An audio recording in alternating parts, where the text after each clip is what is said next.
आज के Ayurvedic bubble blast session में करम अरोड़ा जी का स्वागत है। नमस्कार sir. Boss, thank you so much. करम अरोड़ा जी, आप पिछले 20 सालों से फार्मा की फील्ड में हैं जी। और आयुर्वेदा में आपने काफ़ी अच्छे ब्रांड लॉन्च किए हैं और बहुत सारी कंपनीज के लिए काम कर रहे हैं, उनके प्रोडक्ट बना रहे हैं। आपकी खुद की मैन्युफैक्चरिंग यूनिट है जी, तो आज आयुर्वेदा में बात करने के लिए आपसे अच्छा व्यक्ति हमें पास कोई और नहीं है। शुक्रिया आप। जी।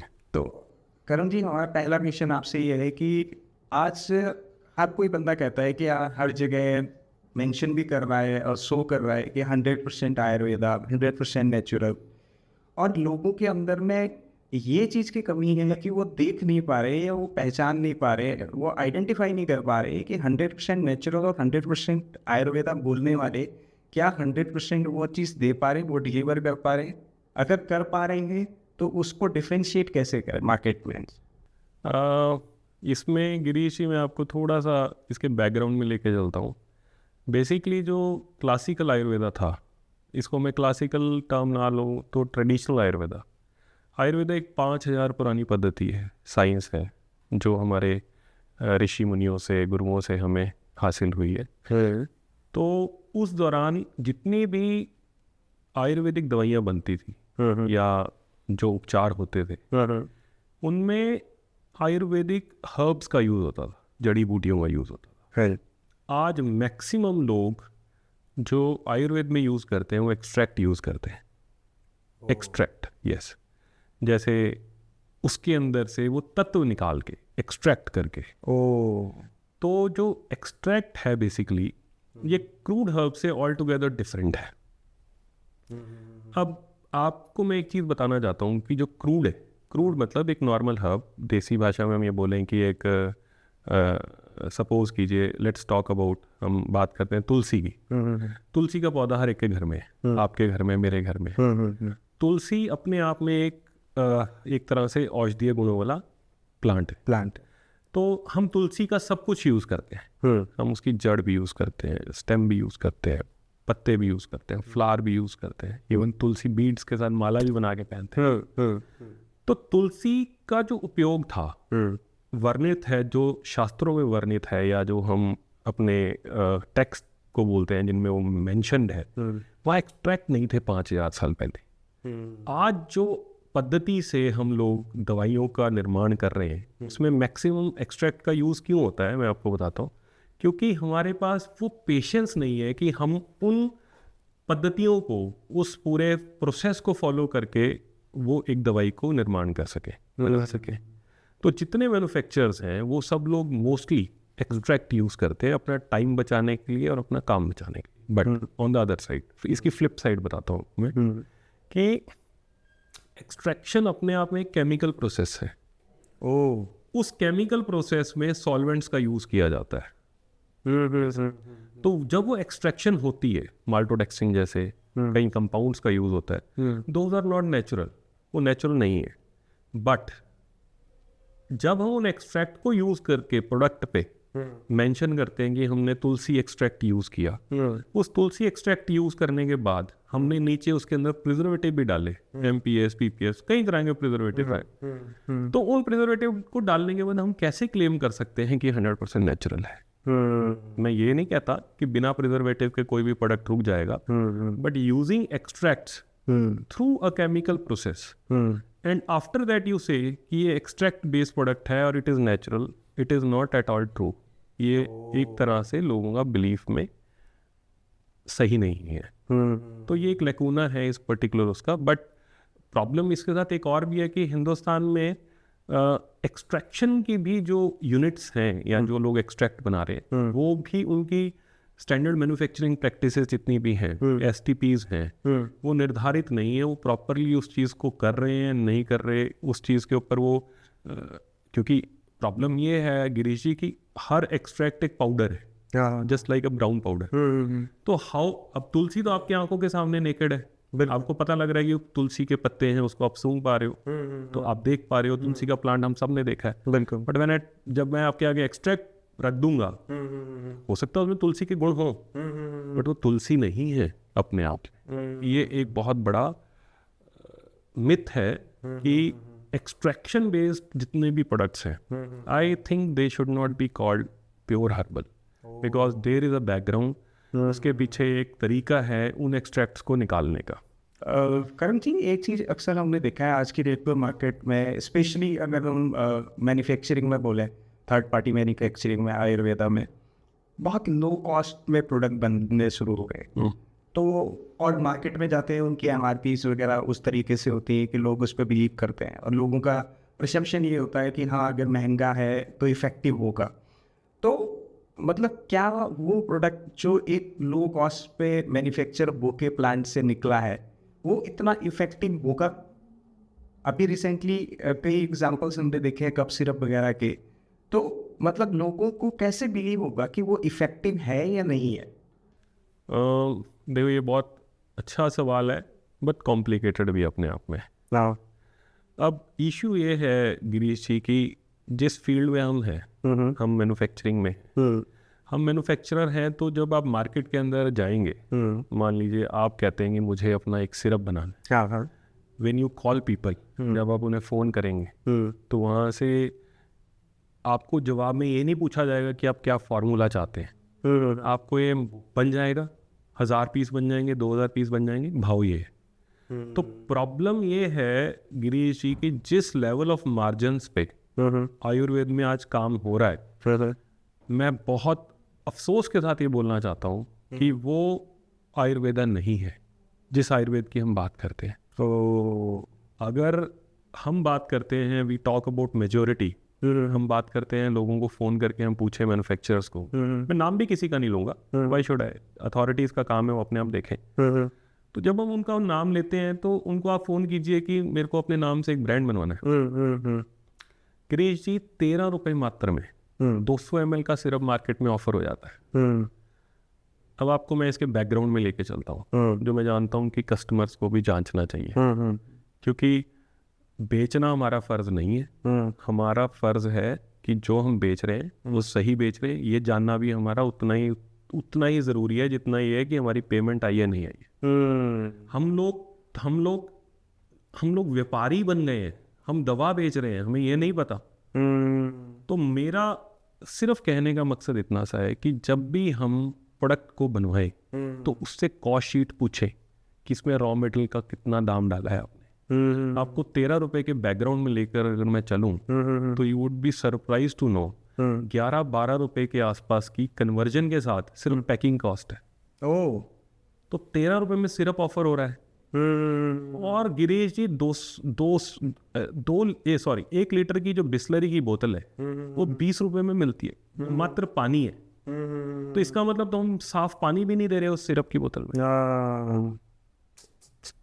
आप समझ पा रहे? तो मैं इस पर्टिकुलर चीज के ऊपर स्ट्रेस करना चाहता हूँ कि जो आयुर्वेद की मार्केट है पर्टिकुलरली, उसमें दोनों साइड से सजग चाहिए इंसान। बनाने वालों को भी अपने ईमान के साथ बनाना चाहिए कि आपका लालच 1 या 2 रुपए का मात्र ना होके किसी की जिंदगी के अंदर कुछ बदलाव लाने का है या किसी की प्रॉब्लम को दूर करने का है, जिस काम के लिए आपको प्रभु ने चुना है। मैं फिलोसफिकल बात नहीं कर रहा।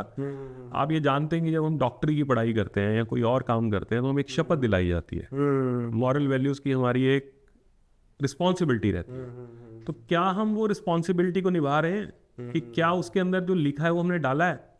लोग मुझसे अक्सर पूछते हैं आयुर्वेदा है, काम करेगा? मेरा एक ही जवाब होता है, अगर जो लिखा है वो डाला है तो ज़रूर काम करेगा, अगर डाला ही नहीं है तो कभी काम नहीं करेगा, कभी नहीं करेगा, हो सकता है नुकसान कर दे। बिल्कुल सही। ये एक पर्टिकुलर चीज़ है जिसके ऊपर मुझे लगता है कि सरकारों को भी और मैन्युफैक्चरर्स को भी मार्जिन्स तो आप एक चीज़ को समझो कि जो ये दवाई का बिजनेस है इसमें कई चैनल्स हैं। अब चैनल्स कई हैं, जो एंड कंज्यूमर पे जा रहा है प्रोडक्ट वो तो बेचारा MRP पे खरीद रहा है, इसका तो कोई दोष नहीं है। बिल्कुल सही। अगर आप 195 रुपये MRP की सिरप में आप 13 रुपये में चीज़ खरीद के मार्केट में बेच रहे हैं तो उस कस्टमर का क्या नुकसान है? वो तो अपनी ज़िंदगी आपके हाथ में देके बैठा है। If someone is suffering from liver disease, वो आयुर्वेद पे बिलीव करके ये कहता है कि मैं इस चीज़ को पीऊँ और मैं ठीक हो जाऊँ, और आप उसे मात्र पानी भी नहीं दे रहे उसकी कीमत में जो आपको पूरी पे कर रहा है। तो कहीं तो ये पद्धति हमारी है गिरीश जी, ये 5000 साल पहले जो हमें मिली है, जो हमारे को अपनी लीगेसी में हमारे को ये प्राप्त हुई है, ये साइंस, हमें इसका मजाक नहीं उड़ाना चाहिए। We should be sensible enough to hold this integrity. Sir आजकल बहुत सारे लोग ऑनलाइन प्लेटफॉर्म से शॉपिंग करना स्टार्ट कर दिया है। अमेजोन, फ्लिपकार्ट से क्रीम मंगा लेते हैं, हर्बल शैम्पू मंगा लेते हैं, उसमें भी लिखा होता है कि आयुर्वेदिक है, ये सब है।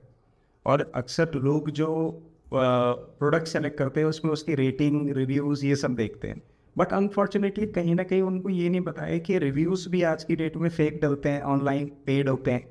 तो बहुत बड़ा एक मार्केट ऐसा है जो फेक रिव्यूज़ से अपने प्रोडक्ट को हाई रैंकिंग दिला रहा है और मार्केट में सेल्स कर रहा है, बिजनेस जनरेट कर रहा है। तो कोई ऐसा तरीका हो सकता है या है कि जहाँ से हम इन चीज़ों को डिफ्रेंशिएट कर पाएँ और एक्चुअल आयुर्वेदा क्या है उस प्रोडक्ट को हम अपने घर ला पाएँ? ये एक बहुत सेंसिटिव सवाल है। ऑन द अदर साइड मैं इसका एक प्रॉब्लम ये समझता हूँ कि हम सब लोग आज की डेट के अंदर ऐसे इंटरनली ट्रेंड हो चुके हैं कि हम लोग रिव्यूज़ और रेटिंग के बिना कुछ नहीं कर सकते। हाँ, फर्स्ट ऑफ ऑल भी हम निकालेंगे तो सबसे पहले नाम डालेंगे गूगल पे और गूगल हमें बताएगा कि ये सही है या गलत है, ये बंदा सही है या गलत है। आपकी बात भी सही है कि पेड रिव्यूज़ हैं, रेटिंग्स हैं, but Girish ji over a period of time जब चीज़ें मार्केट के अंदर चलती हैं तो रिव्यूज़ ऑर्गेनिक भी आते हैं। आपकी जो सबसे बड़ी चीज़ है वो वर्ड ऑफ माउथ है। अगर आप देखें कि या आपके पास रिपीट कस्टमर कितने हैं। अब आप मेरे एंगल से, मैं तो मैन्युफैक्चरर एंगल से बात कर रहा हूँ, लेट्स से एक कंज्यूमर एंड से हम बात करते हैं, कंज्यूमर एंगल से हम बात करते हैं, उस पर्टिकुलर केस में, इस केस में थोड़ा सा डिफ़िकल्ट है इस चीज़ को असर्टेन करना कि ये रिव्यूज़ असली हैं नकली। ऑल्दो अमेज़ॉन ले लीजिए या फ्लिपकार्ट ले लीजिए या कोई भी ऑनलाइन प्लेटफॉर्म ले लीजिए, उनकी स्ट्रिक्ट गाइडलाइंस रहती हैं रेटिंग्स और रिव्यूज़ को लेके। बट इस चीज़ में ये कहना कि मैं रिव्यू रेटिंग्स को फिल्टर कर पाऊँ कि कौन से असली हैं और कौन से इनऑर्गेनिक हैं, वो संभव नहीं। इस चीज़ के लिए तो बायर को भी अवेयर रहना पड़ेगा कि जो टेस्ट सर्टिफिकेट्स हैं या जो पर्टिकुलरली वो प्रोडक्ट खरीद रहा है उसके अंदर जो इंग्रेडिएंट्स यूज़ हुए हैं वो सही हैं या गलत हैं, और वो कंपनी की जो मार्केट के अंदर एक प्रेजेंस है कितनी पुरानी है, या वो प्रोडक्ट ऑलरेडी मार्केट में कैसे बिक रहा है, ठीक है, नंबर ऑफ उसके रिपीट डिमांड्स कितने हैं। तो ये जो अगर हम बात करते हैं कि इनऑर्गेनिक तरीके से रिव्यूज़ और रेटिंग खरीदे जाएं, वो एक पर्टिकुलर टाइम के लिए हो सकता है, सदा के लिए नहीं हो सकता। क्या सर आपको लगता है जैसे सपोज बहुत सारे लोग आज की डेट में प्रोडक्ट खरीद रहे हैं, उसका लेबल नहीं पढ़ते हैं, तो उसके पीछे क्या कंपोजिशन लिखी है, कौन कौन से एक्सट्रैक्ट लिखे हैं, हर्ब्स लिखे हैं, स्पेशली अगर मैं बात करूँ, तो आपको लगता है कि आयुर्वेदा में स्पेशली हमें लेबल पढ़ना चाहिए, और अगर हमें पढ़ना चाहिए तो पढ़ते समय किन चीज़ों का ध्यान रखना चाहिए? मैं सबसे पहले तो इस चीज़ पे कहना चाहूँगा कि आप कोई भी चीज़ ग्रहण कर रहे हैं तो उस चीज़ के बारे में आपको उतना ही पता होना चाहिए जितना बेचने वाले को पता है। अच्छा, बायर बिहेवियर तो एक बहुत बड़ी टर्म है। ये आप एक चीज़ को समझिए कि बेचने वाला तो बेचने के लिए बैठा है, आपने क्या खरीदा है आपको उसके बारे में उतना ही पता होना चाहिए। सो लेबल क्लेम पे क्या वो जड़ी बूटी जो उसके अंदर डली है उसका उस पर्टिकुलर प्रॉब्लम को लेके कोई औचित्य है, या तो आज की डेट के अंदर तो गिरीश जी सब चीज़ें ऑनलाइन अवेलेबल हैं। यू आस्क एक लेबल क्लेम के बारे में अगर आप गूगल से भी पूछते हैं वो भी आपको बता सकता है कि अब काल मेगा या कुटकी है उसका लिवर डिजीज पे क्या इम्पैक्ट है, उसकी क्या स्टडीज हैं, उसका क्या रेफरेंस आर्टिकल्स अवेलेबल हैं। तो अगर मैं अपने मन से कह दूं कि हल्दी एक एंटी कैंसरस कंपाउंड है, सब्सटेंस है, तो वो मेरे मन से नहीं होगा ना। उसके पीछे जो मैं क्लेम को बोल रहा हूँ उसके पीछे जो रेफरेंस आर्टिकल्स हैं या जो जिन आधारों पे वो स्टडीज कंडक्ट हुई हैं वो मुझे जानना बहुत ज़रूरी है। So before buying any medicine, for your lifestyle disorder, या मैं इसको अदरवाइज कह लूँ कि कोई भी चीज़ हम खरीद रहे हैं तो क्या वो इम्पैक्ट हमारे शरीर पे या हमारे बुद्धि पे या हमारे पूरे तंत्र पे करेगी, उसका हमें ज्ञान होना बहुत ज़रूरी है। आयुर्वेदा हमारा हजारों साल पुराना विज्ञान जी, लेकिन आज उसे लोग बिजनेस की तरह यूज कर रहे हैं। मतलब विज्ञान को उन्होंने बिजनेस बना लिया। तो आपको लगता है कि वो आयुर्वेदा जो हमें मिला था लेगेसी में और जो आज बिजनेस करने के लिए आयुर्वेदा बना है वो सेम है? देखिए गिरीश जी, कमर्शलाइजेशन तो किसी भी चीज़ की उसको एक अलग दिशा में ले जाती है। हमें जो ये ज्ञान मिला था या जो हमें हमारे पूर्वजों से हमारे को ये एक धरोहर मिली थी, वो किसी चीज़ को बिजनेस इम्पैक्ट के लिए नहीं मिली थी, वो किसी प्रॉब्लम को इरेडिकेट करने के लिए, ख़त्म करने के लिए मिली थी। बट नेवर द लेस अगर बिजनेस प्रैक्टिस है, मैं भी ये कहता हूँ कि मेरा भी बिजनेस है और मैं भी आयुर्वेदा का ही बिजनेस करता हूँ। मैं ये कहता हूँ कि बिजनेस बुरा नहीं है, एथिक्स ज़रूरी है, जो मैं अभी थोड़ी देर पहले आपसे बात करके चुका हूँ। जैसे मैंने आपको बोला है कि जो बना रहा है उसमें जो लिखा है वो डालना ज़रूरी है और वो पद्धति से डालना ज़रूरी है। मान लो आप किसी भी रेफरेंस बुक को पढ़ते हैं आयुर्वेदा की, बीट भाव प्रकाश निखंडु हो गया या कोई भी आयुर्वेदिक फार्माकोपिया हो गया, उसमें किसी भी पर्टिकुलर आइटम को या औषधि को यूज़ करने के लिए, किसी हर्ब को यूज़ करने के लिए एक तरीका दिया हुआ है। सपोज कोई चीज़ दूध में ली जा सकती है, कोई शहद में ली जा सकती है, कोई किसी चीज़ में ली जा सकती है। तो पद्धति को फॉलो करना है। पर्टिकुलरली हमारा ही फर्ज बनता है कि हम उस बंदे को बताएं या उस तरह से हम उस चीज़ को आगे कम्युनिकेट करें और जो हम लिखे वो डालें। जो बिजनेस है वो तो बिजनेस है, बट जो एथिक्स है दो शुड बी अडहेयर्ड प्रॉपर्ली।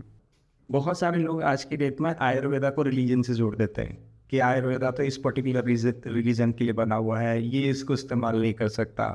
और दूसरा मिथ सबसे बड़ा ये है कि आयुर्वेदा तो जी बुजुर्गों के लिए है कि बुजुर्ग हो गए तो आयुर्वेदा लेना है, अदरवाइज आप अपना आयुर्वेदा के इस्तेमाल करने लायक नहीं है या नहीं कर सकते हैं।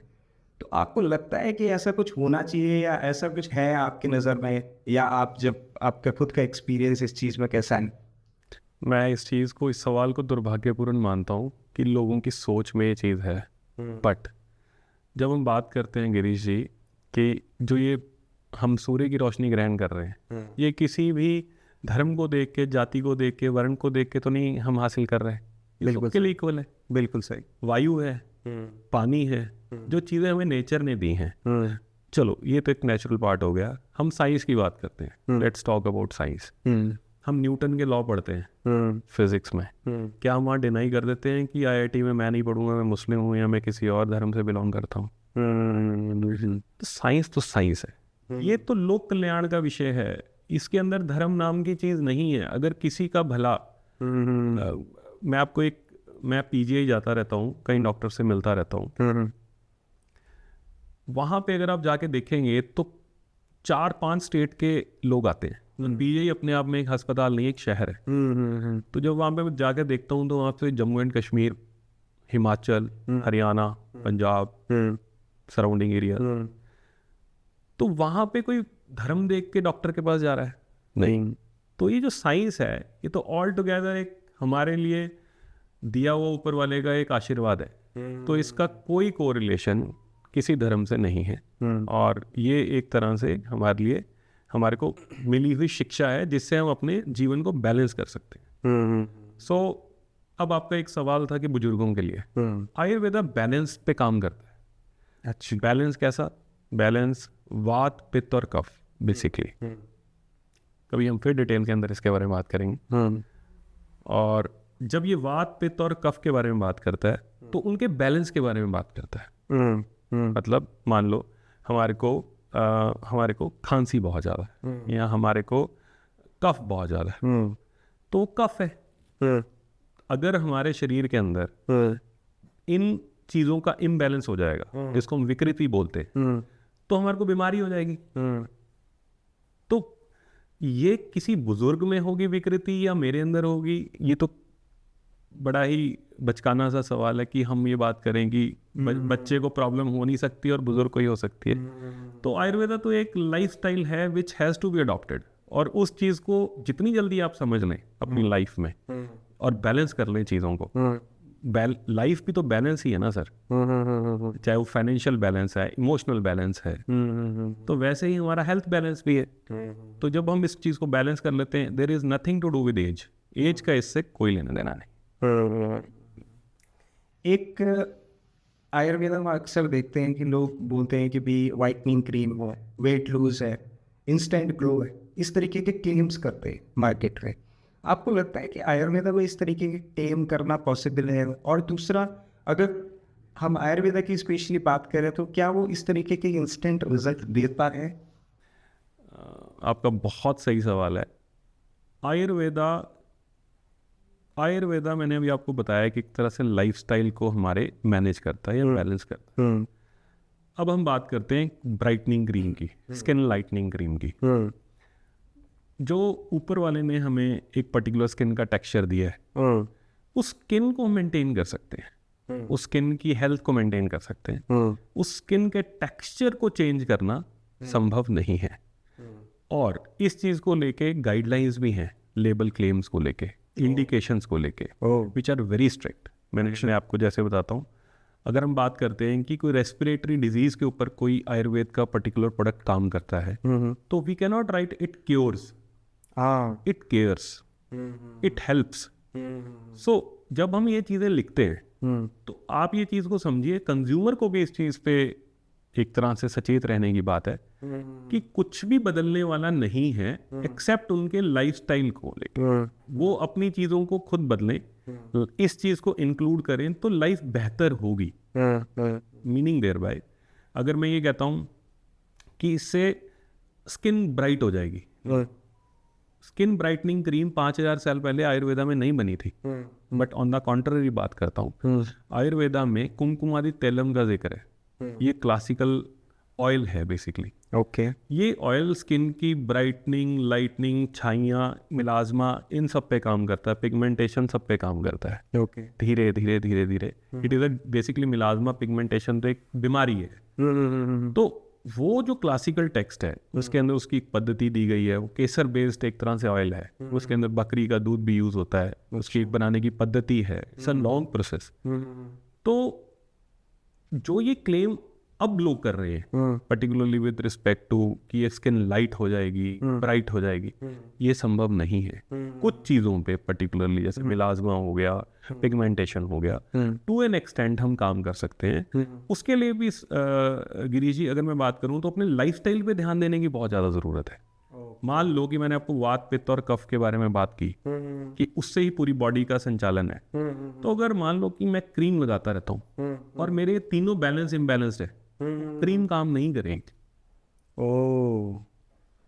क्रीम मेरे स्किन के टेक्सचर को नहीं बदलेगी। जो प्रॉब्लम्स हैं, मिलाजमा एक प्रॉब्लम है, we are born with a natural skin, हम एक नेचुरल स्किन के साथ पैदा होते हैं। उसके ऊपर कुछ भी सब्सिक्वेंटली होता है तो वो एक तरह से डिजीज है जैसे, तो उस डिजीज पे काम करता है। अब आप बोलिए कि मेरे एक स्किन के टेक्सचर को आप गोरा कर दीजिए या इस चीज़ को बदल के काले वर्ण से सफ़ेद वर्ण में कर दीजिए, वो संभव नहीं है। या गेहूं से काला कर दिया है, उन चीज़ों के लिए आयुर्वेद नहीं बना। बट जो प्रॉब्लम्स हैं उनके ऊपर काम किया जा सकता है, और उसके लिए भी आपको अपने शरीर के पूरे जो बैलेंसेस हैं उनको सही रखना पड़ेगा, तभी वो चीज़ें भी काम करेंगी। तो एंड कंज्यूमर को ये सारे फेक क्लेम्स को स्पेशली ध्यान रखना चाहिए। I tell you one thing more about it. If I am having, मैं एक गलत डाइट का हिस्सा लेता हूँ रोज, मेरी सेडेंटरी लाइफ स्टाइल है, और मैं कोई आयुर्वेदिक चूरन या कोई बट्टी या मान लो कोई कैप्सूल ले रहा हूँ जिससे मेरा वेट कम हो जाएगा, सर ये कभी नहीं हो सकता। वो जो पर्टिकुलर कैप्सूल है, वैसे तो ये क्लेम करना ही गलत है कि that will reduce your weight के पीछे तो कई वेरिएबल्स हैं। अगर हम ये कहते हैं कि सेडेंटरी लाइफस्टाइल के साथ मैं वो कैप्सूल रोज लेता हूँ तो मैं उससे अपना मेटाबॉलिज्म स्वस्थ रख सकता हूँ। जो खाया है वो पचेगा, तो मेरे इसको वो फैट के रूप में स्टोर नहीं होगा, बर्न होगा, तो वो हेल्प करेगा। बट उसके साथ साथ आपको एक बेटर लाइफस्टाइल रखना पड़ेगा, एक हेल्दी एक्टिव लाइफ रखनी पड़ेगी, जिसके अंदर आप पूरी तरह से आप एक्सरसाइज वगैरह कीजिए। तो जब आप उन सब चीज़ों को एक तरह से फॉलो अप करेंगे, along with you will have those, आप वो एक तरह से कोई भी चीज़ पर्टिकुलरली ग्रहण करेंगे, हो सकता है वो आपको फ़ायदा दे, बट उन्हीं पे क्लेम करना कि इसको खा के आप पतले हो जाओगे, वो एक गलत बात है।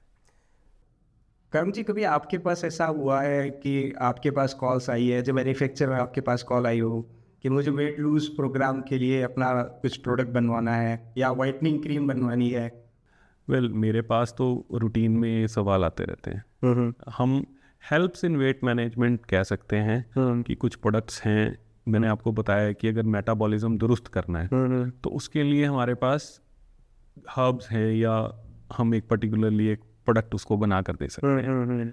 बट अगर किसी फॉल्स क्लेम के साथ कोई हमसे मांगे, जैसा कि आपने कहा कि किसी का फ़ोन आया है, फ़ोन हमें बहुत आए हैं, बट पॉइंट ये है कि हम किसी भी इंडिकेशन को लेके गलत क्लेम अपने प्रोडक्ट पे नहीं लिखते, ताकि हम कल को हम कोई चीज़ मार्केट में ऐसी ना दे पाए जो किसी कस्टमर को ठगा हुआ महसूस कराए। करण सर, आपको कभी लगता है ऐसा या ऐसा है प्रैक्टिकली कि आयुर्वेदा में स्पेशली अगर कभी किसी के साथ इस तरीके के फेक क्लेम्स हों या ऐसी कुछ प्रॉब्लम्स हों तो कहीं पे वो एक्शन ले पाए, कोई है ऐसा रेगुलेशन है? हाँ बिल्कुल है।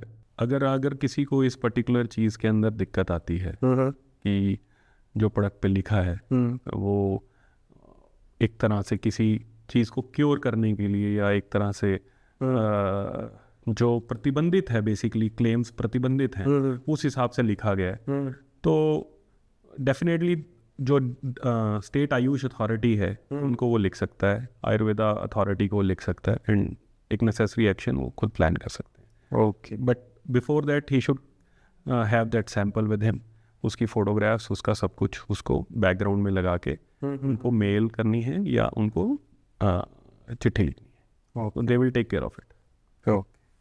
एक बड़ा ट्रेंडिंग क्वेश्चन है करण सर कि लोगों को अपना खुद का कॉस्मेटिक या आयुर्वेदिक ब्रांड निकालना है और बहुत ज़्यादा उनके माइंड में ये रहता है कि इसके लिए तो लाखों रुपए चाहिए, करोड़ों रुपए चाहिए। ऐसा कुछ है कि लो कॉस्ट से भी आयुर्वेदा और कॉस्मेटिक का बिजनेस स्टार्ट किया जा सकता है? और अगर है तो किन चीज़ों का उन्हें ध्यान रखना चाहिए कि जिससे वो अपना खुद का ब्रांड निकाल सकते हैं? अच्छा सवाल है आपका। देखिए, जो सबसे मेन इम्पॉर्टेंट चीज़ है गिरीश जी, जो भी इंसान अपना ब्रांड लॉन्च करना चाहता है, या चाहे वो आयुर्वेदिक सप्लीमेंट में हो या हम कहें कि स्किन केयर में हो, उसको उसके प्रति कितना ज्ञान है वो ज़रूरी है। मार्केट में बनने के लिए हर तरीके का मैन्युफैक्चरर है। आप 1000 पीस वाला भी मैन्युफैक्चरर मिलेगा आपको, 1 लाख पीस वाला मैन्युफैक्चरर मिलेगा। आपका पर्टिकुलरली उस ब्रांड को लेके, उस प्रोडक्ट को लेके आपकी कितनी गहन अध्ययन है, वो बहुत इम्पोर्टेंट है। ओके, सबसे पहले तो ये है कि अगर कोई बंदा अपना ब्रांड बनवाना चाहता है, वो मार्केटिंग स्ट्रेटजी को बाद में डिवाइस करे, साइंटिफिकली पहले उस प्रोडक्ट को ग्रहण करे कि वो किस तरह का प्रोडक्ट चाहता है, वो किस पर्टिकुलर प्रॉब्लम को एड्रेस करना चाहता है किसी कस्टमर की, और उस कस्टमर की प्रोडक्ट को जब वो उस पर्टिकुलर एरिया ऑफ प्रॉब्लम को जब वो एड्रेस करना चाहता है, तब वो मैन्युफैक्चरर से बात करे कि मुझे ये प्रोडक्ट चाहिए। दूसरा सवाल था आपका कि इसमें इन्वेस्टमेंट और इन्वेंट्रीज कितनी इन्वॉल्व रहती हैं। तो जो अच्छा मैन्युफैक्चरर है, say we talk about good manufacturer, तो उनके एक MOQs रहते हैं, मिनिमम ऑर्डर क्वांटिटीज़ रहती हैं, क्योंकि बैचेज होते हैं। बैचेज का मैं आपको एक बात बताता हूँ गिरीश, आपके लिए लेमेन में, सपोज करो हमारा क्रीम का वेसल 150 किलो का है, 150 kg का है, तो 150 kg के वेसल में हम 100 kg बना सकते हैं, 120 kg बना सकते हैं, ओके, 80 kg 90 kg तक बना सकते हैं। बट इफ यू से कि 20 kg बना दो, जल जाएगा और क्रीम का टेक्सचर नहीं बनेगा। तो ये जो प्रॉब्लम्स हैं MOQs की, मिनिमम ऑर्डर क्वांटिटीज़ की, ये इंटायरली डिपेंड करती हैं बैच साइज पे। बैच साइज कितनी वॉल्यूम का है वो इसके ऊपर डिपेंड करता है कि मान लो 30 ग्राम की ट्यूब है या 50 ग्राम का जार है, 100 ग्राम का है, तो डिवाइड बाय एक आपको कैपेसिटी के अकॉर्डिंगली नंबर ऑफ पीसेस ज्ञान हो जाएंगे। तो अगर कभी भी कोई इंसान थर्ड पार्टी के अंदर कॉस्मेटिक बनवाना चाहता है, तो वो सबसे पहले मैन्युफैक्चरर को फ़ोन करके पूछे कि कि आपका वेसल साइज़ क्या है और आप मिनिमम मेरे लिए ऑर्डर कितना प्रोसेस कर देंगे। ओके। बिकॉज इसमें 2 पार्ट है। सपोज मैं कहता हूँ कि गिरीश जी का कोई ब्रांड बन रहा है और गिरीश जी उसी ब्रांड में खुश हैं और मैंने उनको एक पार्ट ऑफ दैट प्रोडक्ट मैंने उनको देना है। तो जब मैंने उस प्रोडक्ट को बनते हुए में से एक पार्ट गिरीश जी को देना है तो मुझे कोई तकलीफ नहीं है।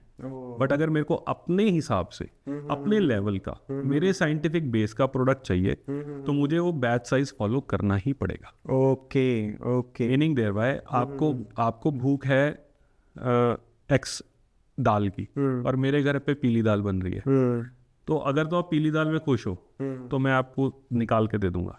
बट इफ़ यू वांट कि मेरे को काली दाल खानी है तो मेरे को आपके लिए बैच नया लेना पड़ेगा ना।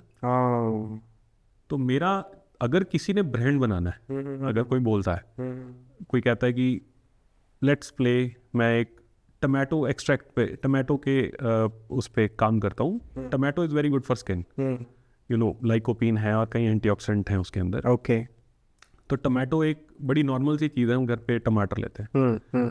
तो अगर मैं उसकी क्रीम, फेस वॉश, मॉइस्चराइज़र या उसका कोई पर्टिकुलर और किसी फॉर्म के अंदर कॉस्मेटिक बनवाना चाहता हूँ तो मेरे को पता है कि मेरे को उसी प्रोडक्ट का हिस्सा चाहिए जो मेरा है या जो मैं चाहता हूँ। अगर मैं ऑलरेडी बनते हुए माल में से अपना एक पार्ट मांगूंगा तो वो संभव है कि आपको छोटा एक पार्ट भी दे दे। अगर आप बोलेंगे कि मेरे को एक अच्छा प्रोडक्ट चाहिए जो मेरी मार्केटिंग रिसर्च के अकॉर्डिंगली या मेरे प्रोडक्ट थीसिस के अकॉर्डिंगली बनना चाहिए, उस केस में आपको उसका मिनिमम ऑर्डर क्वांटिटी का मिनिमम बैच साइज को अडेयर करना ही पड़ेगा। तो ये एंटायरली जो कॉस्ट वाली बात है वो डिपेंड करेगी उसका बैच साइज क्या है, उसका MOQ क्या है। बट फॉर पीपल जो आपका पॉडकास्ट सुन रहे हैं उनके लिए ये है कि अगर कोई अपना ब्रांड बनाना चाहता है तो उसको खुद को डिस्टिंग्विश करना पड़ेगा ऑलरेडी जो बिक रहे ब्रांड्स हैं उनसे, और उसकी खुद की साइंटिफिक स्टडी उस प्रोडक्ट को लेके मैन्युफैक्चरर से और कंज्यूमर से अधिक होनी चाहिए, तभी सक्सेस हो पाएगा।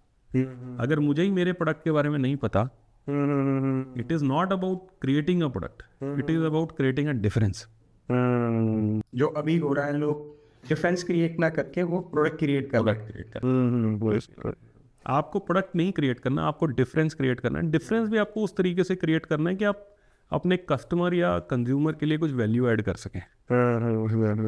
तो मैं एक बार रिकॉल करता हूँ आपकी बात को ऑडियंस के लिए। आपने कहा कि अगर आपको नया ब्रांड लॉन्च करना है तो अगर एग्जिस्टिंग कोई product, similar product already manufacturer के पास बन रहा है, अगर आप सेम प्रोडक्ट बनवाना चाहते हैं तो आपको मिनिमम MOQ में भी बन जाएगा जी। बट अगर आपको अपना स्पेसिफिक फॉर्मुलेशन बनवाना है तो उसके लिए आपको उनके मिनिमम ऑर्डर क्वांटिटी और फॉलो साइज को अडेयर करना पड़ेगा, जिसमें हो सकता है आपकी एक इन्वेस्टमेंट लगेगी बट आपको आपके प्रोडक्ट पे कॉन्फिडेंस रहेगा। अगर आपको सिमिलर प्रोडक्ट बनवाना है तो उसके लिए आपको स्मॉल क्वांटिटी पे भी बन सकता है। लेट्स से मैं आपको एक एग्जांपल देता हूँ कि विटामिन C का सीरम है, ऑल्दो ये आयुर्वेद का प्रोडक्ट नहीं है, तो विटामिन C का जो सीरम है वो दुनिया बना रही है। आई गो टू पर्सन कि मेरे को विटामिन C का सीरम चाहिए, तो उसके लिए क्या है, वो एक बैच ले रहा है, उस बैच में से कुछ क्वांटिटी मेरी पैक कर सकता है। उसके अंदर पैकिंग मटेरियल का इशू है, वो मैनेजेबल है, लेबल्स का, यूनिट कार्टन का। बट एज फार एज अगर मैं प्रोडक्ट की बात करता हूँ, इटसेल्फ एक प्रोडक्ट की बात करता हूँ, आप मुझे कहते हैं कि नो, आप एक काम कीजिए, मुझे सी बकथ्रॉन का टूथपेस्ट बना के दीजिए, कहिए मुझे, तो मेरे लिए तो एक सब्जेक्ट है, आपकी थीसिस है उस पर। आप मुझे कहेंगे कि यार ये मार्केटिंग ट्रेंडिंग है, सी बकथ्रॉन मार्केट ट्रेंडिंग है, आप मुझे इसका टूथपेस्ट बना दीजिए, ठीक। तो मेरे लिए एक ऑल टुगेदर नया चैलेंज है। तो आपको मेरे बैच साइज को अडेयर करना ही पड़ेगा because I am doing it for you only, specifically you. Karan ji, एक चीज़ मुझे और बताइए, जैसे अगर किसी को अपना ब्रांड लॉन्च करना है, हमने MOQ की बात करी, इन्वेस्टमेंट की बात करी, अब अगला क्वेश्चन है कि उसको मैन्युफैक्चरर सेलेक्ट करना है, तो कौन से ऐसे क्राइटेरिया होने चाहिए जो उनको ये देखना चाहिए कि ये मैन्युफैक्चरर मेरे लिए स्पेशली है और मेरी रिक्वायरमेंट को फुलफिल कर सकता है। सेकंड, कि कोई सर्टिफिकेशंस ऐसे होते हैं जो मैन्युफैक्चरर के पास जाकर मुझे चेक करनी चाहिए कि इस मैन्युफैक्चरर के पास ये ऑथराइजेशंस हैं for making my specific product, ऐसा है कुछ? मैं इसके ऊपर भी आपको थोड़ा सा बताता हूँ। अगर आप लेमैन है और आपको मार्केट में जाके एक मैन्युफैक्चरर को खोजना है, आप सबसे पहले जाइए उसके बनाए हुए प्रोडक्ट्स को चेक कीजिए जो ऑलरेडी बना रहा है। ओके सैंपल्स या किसी और के लिए उसने क्रिएट किए, वो आपके विजिबली उसकी शेल्फ पे मिलेंगे आपको, ओके आपके सामने रखे होंगे। अगर हम बात करते हैं स्किन केयर की, तो उसका टेक्सचर, फ्रेग्रेंस, फील कैसा है, क्योंकि skin care is all about feel, कि उसका फील कैसा है। तो सैंपल लीजिए उससे, उसके इस्तेमाल कीजिए। ओके प्रैक्टिकल उसके लिए बोल रहा हूँ मैं आपको। अगर आपको मान लो सिरप बनवाना है, तो उसको टेस्ट कीजिए। सिरप की बेस्ट पार्ट है टेस्टिंग। उसको आपको पी के उसकी कंसिस्टेंसी, विस्कोसिटी, टेस्ट, उसके अंदर हर्ब्स की प्रेजेंस, या आप कहें कि उसके अंदर प्रिजर्वेटिव्स की मात्रा, क्योंकि देखिए आपको समझना तो आपको बिल्कुल ही साइंटिफिकली पड़ेगा। पहली चीज़ तो उसकी सैम्पलिंग कीजिए आप, इफ़ ही अलाउज यू। वो आपसे बात होके आप उससे बोलिए कि मेरे को इस पर्टिकुलर प्रोडक्ट रेंज में मेरी ये इंटरेस्ट है, आप मुझे इसके कुछ सैंपल्स दीजिए। पहले आपने सैम्पलिंग कर ली sir, if you are satisfied with the practical samples, then you ask him for manufacturing certificate, जो उनका लाइसेंस है, और साथ में जीएमपी सर्टिफिकेट। ओके और आजकल हर एक के पास आईएसओ तो है ही है, जो उसके क्वालिटी एश्योरेंस के मानक को दर्शाता है। आईएसओ है, जीएमपी है, और मैन्युफैक्चरिंग उसकी जो है वो एक तरह से लीगल है। ये आप चेक करेंगे। उसके बाद आप ये देखिए कि बेसिकली आप उससे प्लांट विजिट के बारे में पूछ सकते हैं। ओके कि मुझे आप अपना प्लांट विजिट कराइए। हो सकता है वो हिच हो उसमें, बट आप उससे ज़रूर इंसिस्ट कीजिए कि मुझे लाइन चलती हुई एक बार दिखाइए कि आपके पास मशीनरी का लेवल क्या है। ओ समटाइम्स आजकल आप जब मार्केट के अंदर घूमते हैं तो वेबसाइट बनाना आसान है, फोटोग्राफ्स लगाना आसान है। प्रैक्टिकल कीजिए। जब आप मार्केट में जब आप जाएंगे तो आप जो किसी फैक्ट्री को विजिट करेंगे तो आपके 10 चीज़ों के लिए सवाल भी क्लियर होंगे और 10 सवाल और भी क्रिएट होंगे कि ये कैसे, ये कैसे। जितना आप इनक्विजिट रहेंगे, जिज्ञासु रहेंगे, उतना ही आप मार्केट को, मैन्युफैक्चरर को और प्रोडक्ट को अच्छे से समझ पाएंगे। प्लांट विजिट भी एसेंशियल है। बंदे के सैंपल्स भी आप चेक कीजिए, मैन्युफैक्चरिंग लाइसेंस चेक कीजिए, जीएमपी सर्टिफिकेट, आईएसओ सर्टिफिकेट, वो भी चेक कीजिए।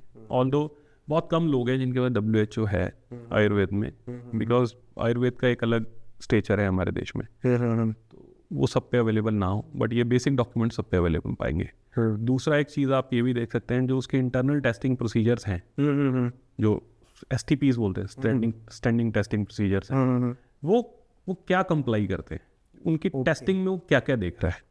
ओके जैसे किसी भी आयुर्वेद प्रोडक्ट में वो टेस्टिंग इन हाउस है, वो बाहर से करवाता है। उन टेस्टिंग प्रोसीजर्स के अंदर वो हैवी मेटल को टेस्ट करता है, स्टीरॉइड्स को टेस्ट करता है, या वो सिंपल बेसिक्स को टेस्ट करता है। जैसे लेट्स से कि एक सिरप है, उसकी उसने कंसिस्टेंसी, विस्कोसिटी चेक कर ली, ग्रेविटी चेक कर ली, या उसका pH चेक कर लिया, वो नॉर्मल टेस्ट है। फर्दर उसके पास क्या है, okay it depends on your education about the product, your education about the market. So these are very important things, starting from sampling to the plant visit, and having all the details about standard testing procedures, कि उस क्या वो SOPs follow करता है, उससे आपको उसकी गुणवत्ता का या उसके लेवल का पता चलेगा। यस। करम जी, एक बहुत डिफिकल्ट सा क्वेश्चन है, स्पेशली आयुर्वेदा और कॉस्मेटिक के फील्ड में। बहुत सारे एंटरप्रेन्योर्स आते हैं, नई जर्नी स्टार्ट करना चाहते हैं, अपनी खुद का ब्रांड लॉन्च करना चाहते हैं, इंटरनेट पे जाते हैं, मैन्युफैक्चरर ढूंढ लेते हैं, उनको ऑर्डर भी प्लेस करते हैं, लेकिन मैन्युफैक्चरर से प्रोडक्ट उनके पास पहुंचने तक इतना टाइम लग जाता है कि उनकी हिम्मत टूट चुकी होती है, उनकी जो एक्साइटमेंट है वो ख़त्म हो जाती है कि मुझे ब्रांड भी लॉन्च करना है। क्योंकि अक्सर देखा है, जब हम खुद कई लोगों से मिलते हैं तो उन्हें कहते हैं हमने किया था लेकिन हमें मैन्युफैक्चरर सही नहीं मिला। कई चैलेंजेस हैं मैन्युफैक्चरर से ब्रांड तक मटेरियल पहुंचने में। इनिशियली जो फ्रेशर्स होते हैं उनके लिए कि सैम्पलिंग सही से नहीं हुई, डिज़ाइन नहीं बना, लेबल नहीं क्रिएट हुए, सर्टिफिकेशन नहीं आए, ये सारी प्रॉब्लम्स होती है। और ये प्रॉब्लम्स ऐसी होती हैं जो एक एंटरप्रेन्योर को तोड़ देती हैं। और स्पेशली मिडिल क्लास फैमिली जो बहुत सारा अपना रिसर्च वर्क करके या अपना पूंजी बचा के अपना ब्रांड लॉन्च करना चाहता है, एक हिम्मत करके कि भाई मैं भी कुछ बिजनेस करूँगा। तो मैं आपसे एक क्वेश्चन पूछना चाहता हूँ, आप भी एक मैन्युफैक्चरर हैं, कभी आपने भी इस तरीके के प्रैक्टिकल चैलेंजेस झेले हैं, या आपका भी कभी ऐसा फेलियर हुआ है कि इस तरीके के ब्रांड आपके साथ निराश होके गए हैं? गिरीश जी, इस चीज़ में मैं आपको बताता हूँ, आपका बहुत सही सवाल है और मार्केट रेलिवेंट सवाल है। मार्केट रेलिवेंट इस तरह से है कि लोग ब्रांड बनाना चाहते हैं। शार्क टैंक देख लिया, इधर देख लिया, उधर देख लिया, लोगों को सक्सेस दिखती है, उसके पीछे का होमवर्क नहीं दिखता। प्रॉब्लम यहाँ पे होमवर्क की है। तो मैंने आपको हमेशा एक बात बोली है, अभी थोड़ी देर पहले भी हमारी बात चल रही थी कि आपको धोखा देने के लिए, लूटने के लिए तो दुनिया बैठी है। आपका सजग होना जरूरी है। पहली बात तो बायर बिवेयर की हमने बात की थी, कस्टमर बिवेयर की बात की थी। वैसे ही मैं ये जानता हूँ कि अगर आपने अपना होमवर्क पूरा किया है तो आपको इसमें से किसी भी चीज़ से घबराने की ज़रूरत नहीं है। ऑल दो हम कोई भी नई चीज़ शुरू करते हैं, प्रॉब्लम्स, हिकअप्स, goof ups, ये सब होते हैं। ये part and parcel of journey है और जो इनको पार करता है वही एक एंटरप्रेन्योर बनता है। ये कोई ऐसा नहीं है कि फूलों की सेज नहीं है। माल बनाना एक बात है, बेचना बहुत कठिन है। और किसी चीज़ को ब्रांड बनाना इतना ही इम्पोर्टेंट और कठिन है कि जैसे किसी बच्चे को पैदा करके उसको एक बड़े लेवल तक आप अपने जैसे बच्चों को सींचते हैं, बनाते हैं, उनसे ड्रीम्स सजाते हैं, उनके साथ अपनी लाइफ सजाते हैं, वैसे ही आपके बच्चे भी, ब्रांड्स भी आपके बच्चे हैं। अनटिल आप उस फीलिंग पर आए कि आप उन्हें ब्रांड्स को बच्चे समझें, तब तक आप कहीं से भी बनवा लीजिए, कोई भी एक कप होगा, आप परेशान होंगे ही होंगे। ऑल दो ये तो एक फिलोसफिकल बात हो गई। इसके अदरवाइज भी बात बोलता हूँ, हर एक चीज़ को सिस्टमेटिकली एक स्टैंडर्ड ऑपरेटिंग प्रोसीजर को फॉलो करके कीजिए। अपने ब्रांड नेम को डिसाइड करके, ट्रेड मार्किंग से, लोगो डिजाइनिंग से, ब्रांड के पैटर्न डिजाइन से, आप किन पर्टिकुलर प्रोडक्ट के की इंग्रेडिएंट्स पे काम कर रहे हैं, जो मैंने आपको बोला कि साइंटिफिक स्टडी आप प्रोडक्ट की होनी चाहिए। जब आप इन सब चीज़ों के होमवर्क के साथ किसी मैन्युफैक्चरर के पास जाएंगे तो सवाल ही नहीं उठता कि आप कभी फेलियर कर पाए। प्रॉब्लम ये है कि हम गलत डॉक्टर पे गलत दवाई ढूंढते हैं। मैन्युफैक्चरर आपके डिज़ाइन को बना सकता है, उसके बाद डिज़ाइनर्स रहते हैं, मेरे पास डिज़ाइनर है अपना। तो मैन्युफैक्चरर आपके डिज़ाइंस को बना सकता है, उसके पास एक डिज़ाइनिंग की टीम रहती है, जैसे मेरे पास एक डिज़ाइनर है। बट मैं आपकी ब्रांड फिलॉसफी को नहीं समझ सकता। वो आपका अपना बेबी है, आपका ब्रेन चाइल्ड है। बिल्कुल सही। तो आपके ब्रेन चाइल्ड से बेटर उसको कोई नहीं समझ सकता, आप ही समझ सकते हैं। ट्रू। तो बेसिक पॉइंट जो है इसके अंदर समझने का वो ये है कि बात मैन्युफैक्चरर के डीलेस की नहीं है, आपके होमवर्क प्रिपरेशन की है। हम गलत इंसान पे गलत दाव खेलते हैं। मैन्युफैक्चरर से एक्सपेक्ट करते हैं कि वो आपका ब्रांड बना देगा। Manufacturer is only responsible for the manufacturing. हाँ, आपको वहाँ क्या देखना है कि आपने जो स्पेसिफाई किया, आपकी स्पेसिफिकेशन पे उसने माल को बनाया या नहीं बनाया, बस। इसकी टाइमलाइंस हैं। अगर हम किसी सपोज कीजिए कोई प्रोडक्ट आप मेरे पास लेके आते हैं बनाने के लिए, तो उसके अगर आप बोलेंगे कि उसकी ब्रांडिंग, उसकी डिज़ाइनिंग, उसका सारा पैटर्न होमवर्क करना है, अगर वो मेरे पे छोड़ेंगे तो मैं अपने हिसाब से बनाऊंगा। मैं आपको भेजूंगा, इट में क्लिक यू, आपको पसंद आ सकता नहीं आ सकता। जब ये आदान प्रदान चलता है आर्टवर्क्स का या सारी चीज़ों का, टाइम टेकिंग होता है। बिफोर दैट तो मैं यही सजेस्ट करता हूँ कि जितने ब्रांड एस्पिरेंट्स हैं, जो ब्रांड के चाहवान हैं, वो अपना काम घर पे ख़त्म करें पहले इन चीज़ों को लेके। प्रोडक्ट से रिलेटेड भी क्या चाहते हैं, स्पेसिफिकेशन रिलेटेड भी कि उसके अंदर क्या फीचर चाहते हैं। Then approach a manufacturer, then decide the quantities, then decide the MOQs, then decide the price. लोग प्राइस पहले डिसाइड करते हैं, क्वांटिटी और क्वालिटी बाद में डिसाइड करते हैं। So we are going wrong way. हम गलत जा रहे हैं, हम वो राह ही नहीं फॉलो कर रहे जिस पे आपको एक पर्टिकुलर सक्सेस मिल सकती है। तो आप ये कहना चाह रहे हैं कि अगर कोई ब्रांड लॉन्च कर रहा है तो सारी स्टडी करके आए, होमवर्क कंप्लीट करके आए।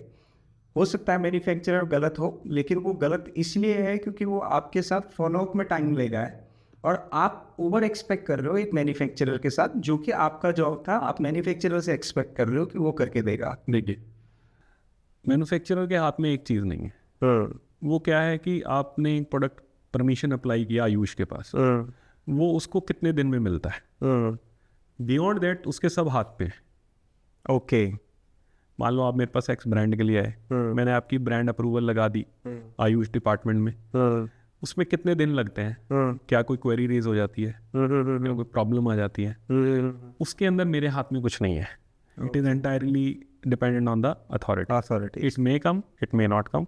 अगर हमारा साइंटिफिक बेस है तो मिलेगी. अगर कहीं पे उनको इरेशनल फार्मूला लगा तो रिजेक्ट कर देंगे. Okay. Irrational formulas are not. एक चीज़ और बताता हूँ गिरीश जी, कि जो चीज़ें हमारे आयुर्वेदिक टेक्स्ट में अवेलेबल नहीं है, मौजूद नहीं है, उन प्रोडक्ट्स पे परमिशन नहीं मिलती, उन इंग्रेडिएंट्स पे परमिशन नहीं मिलती. ओके. आपको एक एग्जांपल देता हूँ. आजकल आप एक फ्रूट खा रहे हैं, एवोकाडो. एवोकाडो इंडियन ओरिजिन है ही नहीं. अगर आप मेरे को बोलते हो कि go and get avocado face wash बनाना है, मुझे परमिशन ले लो, तो मैं आपको डायरेक्टली मना कर दूंगा. अच्छा. हो ही नहीं सकता. ओ. सो पहली चीज़ तो ये है कि जो मेरे हाथ में बियॉन्ड माई कंट्रोल है, तो उस चीज़ को एक्सक्लूड करके जो मैन्युफैक्चरिंग पार्ट है वहाँ लीड टाइम्स कंफर्म्ड है. अगर आपने मेरे को मेरे MOQ के हिसाब से, मिनिमम ऑर्डर क्वांटिटी के हिसाब से ऑर्डर दिया है, टाइम पे एडवांस दिया है, ठीक है, तो आप लिखित में कॉन्ट्रैक्ट कीजिए कि मैं आपको 45 से 60 दिन में माल दे दूंगा, मेरे साथ या किसी भी मैन्युफैक्चरर के साथ. उसके बियॉन्ड जो डिले है वो अनएक्सेप्टेबल है. ओके. अगर आप ब्रांड परमिशन के बाद ही वो टिक टाइम शुरू होगा. So we have to be rational about the product, we have to be rational about the product formula, specification. तब आप किसी को बोल सकते हैं कि आपने सही या गलत इस चीज़ को एग्जीक्यूट किया है. सो जो परेशान होने की प्रवृत्ति है लोगों की, या जो प्रॉब्लम है मार्केट की, वो ये है कि लोग दे जंप इनटू द कंक्लूजन कि मेरे को ब्रांड बनाना है. ब्रांड बनने में क्या क्या इंग्रेडिएंट लगेंगे वो किसी को कुछ नहीं पता. ओ, बिल्कुल सही, ट्रू. तो प्रॉब्लम माइंडसेट की है और कुछ नहीं. मैन्युफैक्चरर को तो माल देकर खुशी है. If I give you material timely, I will get the payment timely. मेरे को पैसा टाइम पे आएगा भाई. ट्रू. मैं आपका डिले क्यों करूँ? बिल्कुल सही, बिल्कुल सही. सो माइंडसेट दोनों साइड से बदलने की ज़रूरत है. पर मेन इम्पॉर्टेंट है इस चीज़ में, मैं इतना कहना चाहूँगा कि जो जिसका ब्रांड है वो उसका बच्चा है, उसको पालना, नर्चर करना, उस लेवल तक पहुँचाना जहाँ तक वो सोचता है कि जिम्मेवारी वह है. मैन्युफैक्चरर की में नहीं है. उसके पास तो रोज के ऐसे 10 ब्रांड आएंगे. कम जी, आप भी बहुत सारे लोगों के लिए, बहुत सारे ब्रांड्स के लिए प्रोडक्ट बनाते हैं आयुर्वेदा में, कॉस्मेटिक में और बहुत सारे कैटेगरीज में. तो एक अगर आप फेवर दें मुझे, बहुत सारे ऑडियंस हमें सुन रहे हैं, हो सकता है कई लोगों का इंटरेस्ट हो तो उन खुद को ब्रांड बनाना है, उनको अपना ब्रांड जर्नी स्टार्ट करनी है, तो क्या ऐसे लोगों के लिए मैं आपका कॉन्टैक्ट नंबर या आपकी वेबसाइट का लिंक उनको दे सकता हूँ, so that they can take a consultancy from your site?